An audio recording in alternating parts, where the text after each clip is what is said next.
bursa CPO ini sudah dinantikan oleh baik pemerintah maupun masyarakat Indonesia. Karena bursa CPO ini atau crude palm oil ini menjadi salah satu pintu masuk bahwa Indonesia juga bisa memiliki bursa komoditas sendiri. Makanya yang kami harapkan bursa CPO ini juga bukan hanya kelapa sawit, tapi mungkin juga yang lain-lainnya.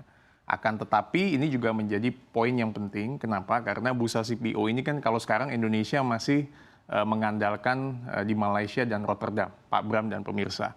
Karena dengan kalau kita lihat mereka untuk membentuk satu CPO aja butuh waktu 100 tahun, ada yang 40 tahun.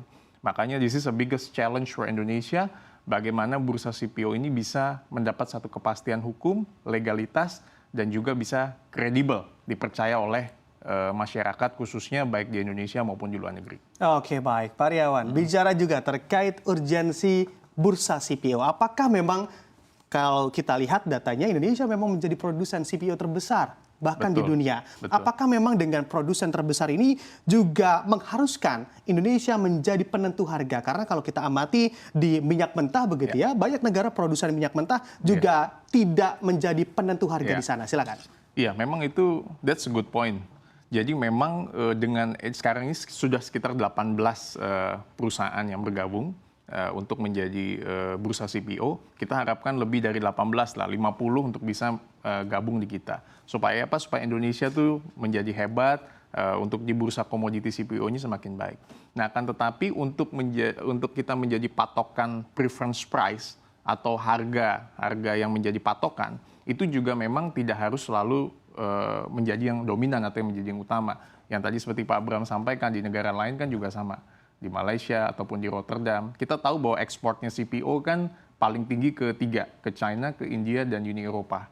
Jujur paling susah hambatannya masuk ke Uni Eropa, apalagi dengan adanya undang-undang deforestasi, EUDR, seperti yang kita tahu.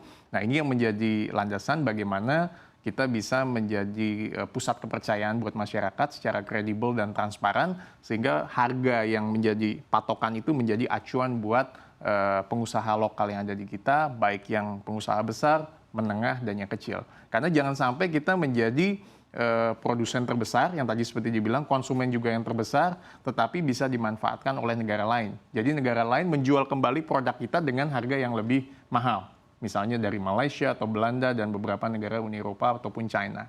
Nah, ini yang menjadi tantangan yang terbesar untuk kita supaya kita bisa menjadi pemain, bursa CPO ini bisa menjadi kredibel dan nyata di masyarakat kita. Oke, baik. Kami juga mengutip pernyataan dari Mendak, Bapak Zulkifli Hasan, yang mana perlu ada pembenahan dalam sistem regulasi bursa CPO. Menurut point of view dari Anda, Pak Riawan, regulasi apa yang perlu dibenahi kiranya dalam bursa CPO ini? Ya, menurut saya yang pertama adalah dengan adanya peraturan Bapepti, nanti kan juga ada peraturan-peraturan Permendak. Nah, ini menjadi penting untuk memberikan sesuatu yang menarik. Jadi layaknya orang mau pindah ke kita, ya kan, dari penentunya misalnya dulu di Malaysia, di Rotterdam, kita menjadi harga penentu, nanti saat ini menjadi acuan, tentu harus ada yang menarik. Misalnya untuk pengusaha, jika mau berpindah ke kita, masuk ke bursa, diberikan satu insentif fiskal dan yang lain-lainnya. Sehingga dia bisa mendapat pengurangan teks, pajak, sehingga mereka mau masuk ke sana. Atau kedua adalah untuk ekspor, bea masuknya misalnya, itu juga diberikan satu insentif. Yang pasti peraturan ini pemerintah harus mementingkan national interest, mementingkan bangsa Indonesia. Kenapa? Karena jangan sampai nanti peraturan ini justru menghambat pengusaha-pengusaha lokal yang ada di kita. Jadi hambatan tarif biasa dilakukan oleh negara lain, walaupun kita bisa, kalau nggak salah sedang digugat beberapa kasus di WTO. Desember ada hasilnya. Tapi harapannya adalah di kita jangan sampai peraturan itu justru memberikan barrier baik secara tarif dan non-tarif barrier. Jadi berikan ruang yang sedini mungkin. Yang kedua adalah perhatikan juga tata kelola, supaya tata kelola itu dipermudah. Infrastruktur juga kan saya rasa sudah di bidang crude oil kan juga sudah dilakukan. Nah, yang ketiga adalah sosialisasi dan literasi mengenai peraturan-peraturan ini.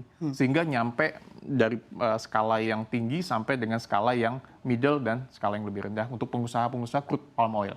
Oke, ini regulasi juga perlu diamati dan diperhatikan, dianalisa sebelum dirilis sebagai kebijakan begitu ya, yang mana juga tidak merugikan sana-sini, yang mana tidak mengerucut pula pada tujuan bersama. Kalau kita mengamati juga, yang mana andai tujuannya menjadi penentu harga CPO dunia. Sebetulnya butuh berapa lama untuk menjadi penentu harga itu, Pak Aryawan, menurut point of view Anda? Karena memang di situ dibutuhkan kepercayaan atau keyakinan, trustness di dalam menentukan harga. Silakan. Betul.